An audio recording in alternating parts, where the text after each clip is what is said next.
That means कि अगर तुम्हारी वाली तुम्हें छोड़ के चली गई है, don't focus on what you have lost. The game is still on. The game only ends when the king dies, which means कि at that point of the time when I lost my queen, I had two choices: either to surrender, suicide, or to be a fucking man and to live my life without my queen. तो अब ये chess के एक rule, एक चाल से हमें समझाने की कोशिश कर रहा है कि देखो कैसे औरतें हमारे पैरों की धूल होती हैं, कैसे मर्द लोग औरतों से बहुत ज्यादा सुपीरियर होते हैं. चल अबे लूडो बाज, अगर तुझे चेस के इतने ही नॉलेज है तो फिर तो तुझे उसी चेस का ये रूल भी मालूम होगा कि राजा भले ही खुद को बचाने के लिए सिर्फ एक कदम चल सकता है, लेकिन रानी राजा को बचाने के लिए कितने भी कदम बढ़ सकती है, कोई भी चाल चल सकती है, कहीं तक भी जा सकती है. आप बोल so hey guys, welcome back again तुम सभी का एक और वीडियो में. तो इस वीडियो में हम लोग बात करने वाले हैं एक बहुत ही मिस्टीरियस पर्सनालिटी की, एक ऐसे मिस्टीरियस पर्सनालिटी की जिसके बारे में कि सबसे बड़ी मिस्ट्री ये है कि इसकी आंखें ज्यादा बड़ी हैं, ये दिमाग. हाँ, तुम लोगों ने बिल्कुल सही समझा, मैं बात कर रहा हूँ तीर्थ परसाना की. सोशल मीडिया पर फेमस होने के बाद कई लोगों ने अपनी मर्चेंडाइज बेची, कई लोगों ने अपने शूज और क्लोथ्स के ब्रांड बेचे, और कुछ हरामखोरों ने तो अपने नाम की फ्रेंचाइजी तक बेची. लेकिन तीर्थ परसाना इसने सोशल मीडिया पर फेमस होने के बाद बेची अपनी खुद की लिखी हुई किताब. अब किताब सुनकर तुम इसे कोई सदप्रुष समझने की गलती मत कर देना, क्योंकि इसके लिखी हुई इस किताब का तुम सबसे वैल्यूएबल उपयोग सिर्फ सर्दियों में कर सकते हो, आग लगाकर गर्मी सेकने के लिए.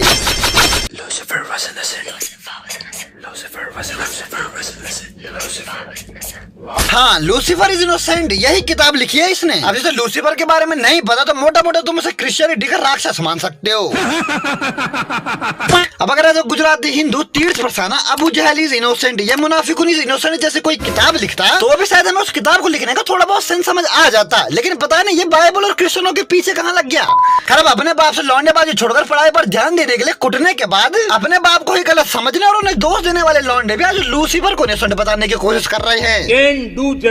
खराब ये सब जानने के बाद तुम इतना तो समझ ही गए होंगे यार कि हमें इसकी बातों का उतना ही सीरियसली लेना है जितना कि हमने अपनी पढ़ाई को ले रखा है. ये तीर्थ परसाना एक्चुअली में कौन है?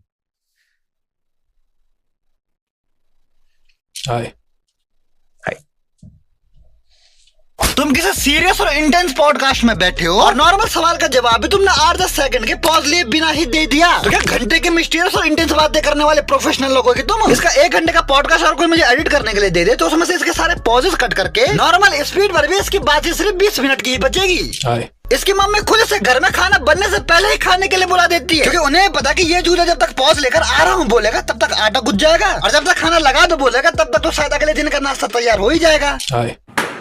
मुझे लगता है कि कोई एक वर्ड मुझे डिस्क्राइब नहीं कर सकता, और मुझे भी लगता है यार कि इसे बिल्कुल सही लगता है. इंडियन रोस्टर्स की पूरी यूनियन मिल गई, लेकिन फिर भी इसको डिफाइन करने वाला कोई एक शब्द नहीं ढूंढ पाए. कोई इसकी आंखें देखकर इसे मेंढक बोल रहा है, कोई इसकी हरकतें देखकर इसे साइको, और कोई कोई तो इसे नशेड़ियों का ब्लूप्रिंट भी बोल रहा है. एंड दिस बुक मेरा लेटेस्ट कांड है, तो you can call me author, you can call me a rapper, you can call me a memer, you can also call me a vlogger. Audience के ऊपर. अबे बोलने को तो ये सब चीजें हम तुझे अलग अलग छोड़ बल्कि एक ही बारे में मल्टी टैलेंटेड बुला देंगे, लेकिन क्या फायदा तुझे तेरे ऐसे टैलेंट से बुलाने का जो कि कल को एक बाप अपने बेटे को समझा रहा हो कि बेटा तुझे मीमर बनना है तू बन, लेकिन तीर्थ जैसा मत बनना. तुझे व्लॉगर बनना है तू बन, लेकिन तीर्थ जैसा मत बनना. तुझे हवाबाज और बख्शोद बनना है तो बन, लेकिन तीर्थ से कम मत बनना.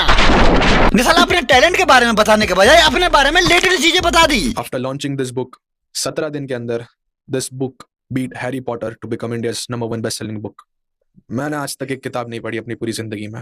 Imagine me launching a book और केवल 17 दिन के अंदर I become India's number 1 best selling author. ये सुनकर देश के चेतन भगत जैसे ऑथरों ने भी अपने सारी किताबों में दीमक छोड़ दिए कि गलती से भी कोई सुराग न बच जाए कि मैंने कोई किताबें लिखी है. वो शर्म के मारे गले जा रहे कि साला इतने सालों से लिखने के बाद भी हम इंडिया की बेस्ट सेलिंग बुक नहीं लिख पाए. कल का आया हुआ एक लड़का जिसने खुद कोई किताब नहीं पढ़ी है उसने ये काम कर दिखाया.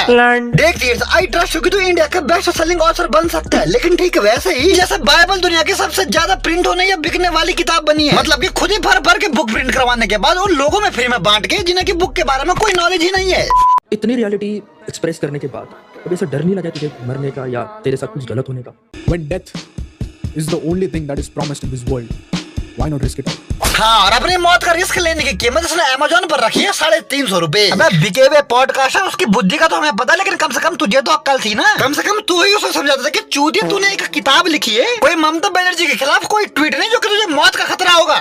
हाँ, मैंने तो इसकी बुक नहीं खरीदी, लेकिन जितने लोगों ने भी इसकी बुक खरीद कर पढ़ी है, सबका यही कहना था कि इसकी किताब में लिखी हुई हर बात या तो किसी और किताब में पहले से ही लिखी हुई है या फिर किसी ने पहले से ही कही हुई है। खराब किताब ना पढ़ने को अपना फ्लेक्स समझने वाले इंसान से दूसरों का टेप पर लिखने से ज्यादा और क्या ही उम्मीद की जा सकती है। जाहिल साले जानवर कुत्ते।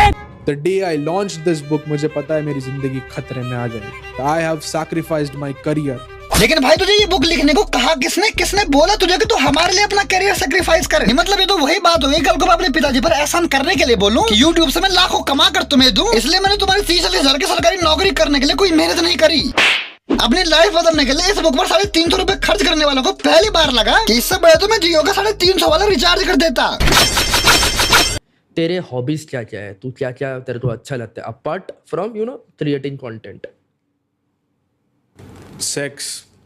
व्हाट? ओ डैम फक, क्या सेवेज जवाब दिया यार। स्ट्रेट भाई, स्ट्रेट फेस, भारी आवाज और लेदर जैकेट पहनकर जो आपने सेक्स को अपनी हॉबी बताई है, कसम से सिग्मा वाली पर्सनालिटी एकदम निखर के बाहर आई है। When I go to sleep, I sleep peacefully क्योंकि मुझे मालूम है मेरी पीठ पीछे मुझे कोई खंजर नहीं खोप रहा है। So जितने लोगों को लगता है कि I'm sad, trust me, I've chosen peace over love. हाँ, सेक्स करना भाई की हॉबी है, लेकिन गर्लफ्रेंड प्यार जैसी कोई चीज भाई के पास नहीं है। अब तुम्हारा पता नहीं, लेकिन मेरी नजरों में ऐसे पर्सनैलिटी को सिग्मा नहीं बल्कि प्यार से बोलते हैं बड़वा, और गुस्से में खैर इसके बाद सुनकर तुम लोग शायद समझ गए होंगे यार कि ये आदमी खुद को दुनिया से एकदम अलग और बहुत ही स्मार्ट दिखाने की कोशिश कर रहा है, लेकिन इसे शायद पता नहीं यार कि जो खुद को बहुत ज्यादा चतुर समझने की कोशिश करता है, लास्ट में सबसे ज्यादा चूत वही निकलता है।